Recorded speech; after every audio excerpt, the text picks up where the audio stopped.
Hello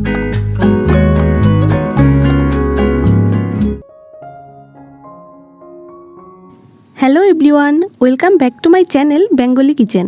আজকে আপনাদের তৈরি করে দেখাবো ডাল পুরি। ঘরেই কিভাবে স্বাস্থ্যসম্মত উপায়ে খুব সহজেই ডাল পুরি তৈরি করা যায় সেই রেসিপি আজকে আপনাদের সাথে শেয়ার করব।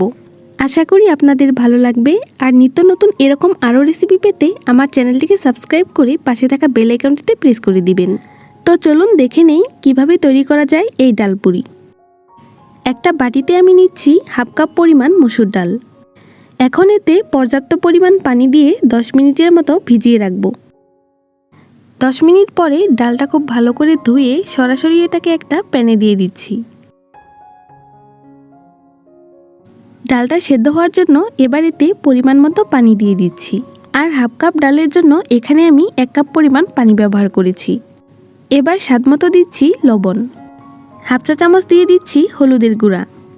এবার সবগুলো একসাথে মিক্স করে চুলার আঁচটা মিডিয়াম টু লোতে রেখে এগুলো সেদ্ধ হওয়ার জন্য ঢেকে রাখবো 10 মিনিটের মতো। আর ততক্ষণে আমরা পুরির জন্য ডোটা তৈরি করে ফেলব। ডো তৈরির জন্য এখানে আমি নিচ্ছি 2 কাপ পরিমাণ ময়দা, স্বাদমতো দিচ্ছি লবণ। ডোয়ের স্বাদটা আরও একটু বাড়ানোর জন্য এতে অ্যাড করে দিচ্ছি প্রায় 1 টেবিল চামচ পরিমাণ চিনি। শুকনো উপকরণগুলোকে এখন খুব ভালো করে মিশিয়ে নিব। তারপর এতে দিয়ে দিচ্ছি 2 টেবিল চামচ পরিমাণ রান্নার তেল। এবার এই তেলটাকে ময়দার সাথে খুব ভালো করে মিশিয়ে নিতে হবে। মেশাতে মেশাতে একসময় দেখবেন এটা একদম ঝরঝরে হয়ে গিয়েছে। এটাকে হাতের মুঠোয় নিলে যদি এরকম দলা পাকিয়ে যায় আর অল্প একটু চাপ দিলেই যদি এটা ভেঙে যায় তাহলে বুঝবেন ময়দাতে তেলের পরিমাণটা একদম ঠিক আছে। এবার এতে অল্প অল্প করে নর্মাল পানি অ্যাড করে মোটামুটি শক্ত একটা ডো তৈরি করে নিব। নর্মাল রুটির জন্য আমরা যে ডোটা তৈরি করি এটা তার থেকে একটু টাইট হবে। আমার ডোটা তৈরি হয়ে গিয়েছে। এবার এর উপরে একটু তেল মাখিয়ে 10 মিনিটের জন্য এটাকে ঢেকে রাখছি, এতে এর উপরটা ড্রাই হয়ে যাবে না। 10 মিনিট পরে দেখতেই পাচ্ছেন ডালটা কিন্তু প্রায় সেদ্ধ হয়ে গিয়েছে আর পানিটাও কিন্তু একদম শুকিয়ে এসেছে। এখন এটাকে আমি আরও একটু নেড়ে চেড়ে নিচ্ছি, এতে যদি এক্সট্রা কোনো পানি থাকে সেটা শুকিয়ে যাবে। এবার চুলায় একটা প্যানে আমি প্রায় 3 টেবিল চামচের মতো তেল দিয়ে দিয়েছি। তেলটা একটু গরম হয়ে এলে এতে দিয়ে দিব প্রায় 1 টেবিল চামচের মতো রসুন কুচি, 1/3 কাপ দিয়ে দিচ্ছি পেঁয়াজ কুচি। এবার এগুলোকে একটু বেরেস্তার মতো করে ভেজে নিতে হবে। তারপর এতে আগে থেকে সেদ্ধ করে রাখা ডালটা দিয়ে দিব। এবার এতে দিয়ে দিচ্ছি প্রায় 1 টেবিল চামচের মতো চিলি ফ্লেক্স, হাফ টেবিল চামচ দিয়ে দিচ্ছি ভাজা জিরার গুঁড়া, স্বাদমতো দিচ্ছি লবণ আর দিয়ে দিচ্ছি কিছুটা ধনিয়া পাতা কুচি। চুলার আঁচটা মিডিয়াম টু লোতে রেখে এগুলোকে খুব ভালো করে মিশিয়ে নিতে হবে। ডালটা শুধু সেদ্ধ ব্যবহার না করে এরকম বাগার দিয়ে ব্যবহার করলে এর স্বাদটা কিন্তু বহুগুণে বেড়ে যায়। আর এটাকে অনবরত এরকম নেড়ে চেড়ে একদম ঝরঝরা করে ফেলতে হবে। কিছুক্ষণ নেড়ে চেড়ে নেওয়ার পর এমনিতেই দেখবেন এটা এরকম ঝরঝরে হয়ে যাবে। এবার আমি চুলাটা বন্ধ করে দিচ্ছি আর এগুলোকে এখন ঠান্ডা করে নিব। এরই মাঝে আমার ডোটাও খুব ভালো করে সেট হয়ে গিয়েছে। এবার এটাকে আমি খুব ভালো করে মথে নিয়ে ছোট ছোট কয়েকটা লেচি কেটে নিচ্ছি। তারপর সেখান থেকে ছোট একটা অংশ নিয়ে হাতের সাহায্যে প্রথমে এভাবে গোল করে নিব। এবার এর চারপাশ থেকে আলতো করে এভাবে একটু চেপে চেপে এটাকে ছড়িয়ে নিতে হবে।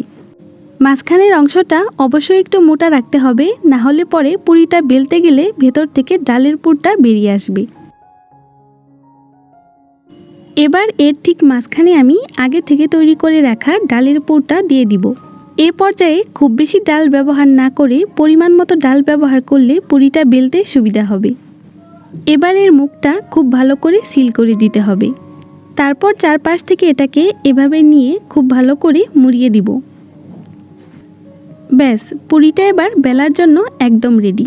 ঠিক একইভাবে আমি সবগুলো বল প্রথমে এভাবে বানিয়ে নিব। এবার আমি সামান্য একটু তেল দিয়ে এটাকে বেলে নিব।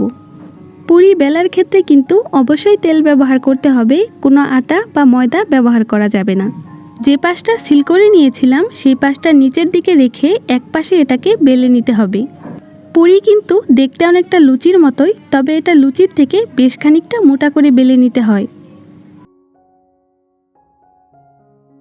এটা বেলা হয়ে গিয়েছে আর দেখতেই পাচ্ছেন কোনো পাশ থেকে কিন্তু ডালটা একদম বের হয়ে যায়নি। ঠিক একইভাবে সবগুলো আমি বানিয়ে নিব। চুলায় একটা প্যানে আমি পরিমাণ মতো তেল দিয়ে দিয়েছি। তেলটা এবার মিডিয়াম গরম হয়ে আসলে এতে একটা পুরি আমি দিয়ে দিব। পুরিগুলো ভাজার সময় চুলার আঁচটা মিডিয়াম থেকে সামান্য একটু লোতে রাখতে হবে, আর অবশ্যই এগুলো ডুবো তেলে ভাজতে হবে।